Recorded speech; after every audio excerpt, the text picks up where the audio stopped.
Hey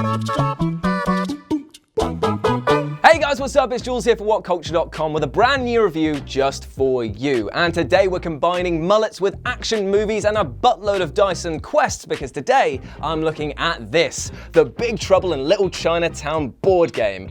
Oh yeah, it's gonna get spicy. Now, I have to thank Everything Epic, the developers of this board game, for sending through the limited edition of this, but the question is it a soaring high kick, or does it just David Blowpan? Well, let's find out. But before we do, did you know that What Culture also does a board game? It's true, we do. And you can purchase it at shop.whatculture. Who knows, I might even sign a copy or two to devalue them a little bit. Now onto the review. So let's kick things off with presentation, and if you couldn't tell from the beautifully crafted gold limited edition box, it's pretty damn impressive. From the enormous playboard to the intricately designed models, everything drips with pure charm. Now, I am a huge fan of when board game developers manage to do smart packaging with their titles, and here with a multi-tiered system, you can put in all the tokens, all the characters, and trust me, there are a lot, and it travels with ease and style. Big bonus points for that. It's quite heavy, but it is practical, and trust me, it needed to be. Right, so we're unpacked and ready to play. Now, Big Trouble supports up to 4 players and is a cooperative adventure in which a group will take on the mysterious and magical events of the film, or even create custom adventures to go on. Whatever you do, you'll be taking on quests big and small, leveling up your characters, collecting equipment, and basically doing everything you can before the Big Trouble tracker fills up. Now, why is this important? Well, as soon as this hits its big milestone, the board flips over and you go into a 1 on kind of 1, because it's David Lopan time with him and his minions. And trust me, that's when stuff gets intense.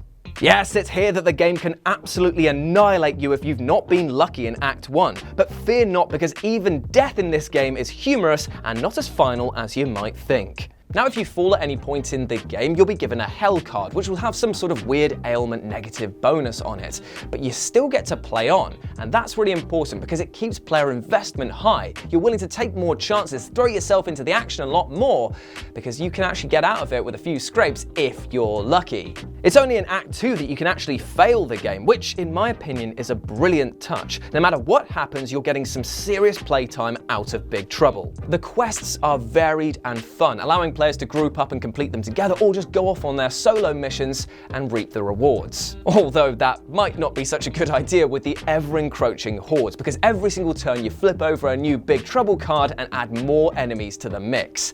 And it can fill up really quickly. In fact, it's here where the game earns its namesake, because there is indeed big trouble if you don't start taking these guys out. So you're gonna have to fight them, and luckily combat in this game is beautifully executed, with you rolling a dice pool at the beginning of each turn, which gives you bonuses to what you can do in the game. And even if you don't roll what you need to, you can pray to fate itself and try to use one of these random dice. But if you do use one of these mythical dice, then, well, you might end up screwing over the rest of your party, as you have to roll to see if everything turns out or turns out But let's just say that you've defeated whatever nasty creature is walking, gun-toting, or even floating towards you. That nets you some chi, which levels up your character, which gives you more bonuses, more dice, and little special epic cards, which can really change the tide later on in the game. Ultimately, what you're getting with Big Trouble is a game that plays kind of like Dungeons & Dragons meets Arcadia Quest, but it's different every single time you play it. Now, we had a few play sessions with this game and found it to be completely different every single time we played, with different characters leveling up in different ways with different equipment, and ultimately succeeding and failing at the hands of old Big Dave. Now, the developers Everything Epic need to be commended on what they've done with this game, as it is an absolute love letter to the movie itself. It might look daunting with all of the pieces on the board, but we were able to whip through a session in about 2 hours and very rarely needed to look at the rules because everything flows so well once you get started. This is a game for players young and old, those familiar with the franchise or not, because at the very core, and this is the most important thing, it is so much fun to play. So with this in mind, I give Big Trouble in Little Chinatown, the board game, 4.5 stars out of 5. The only reason that I don't give it a perfect score is because there were a few misprints which they notified me about in the box. It's not perfect, but it can be fixed, and the game itself needs no tweaking at all. I enjoyed this so much, and I fully recommend you go out and get a copy yourself.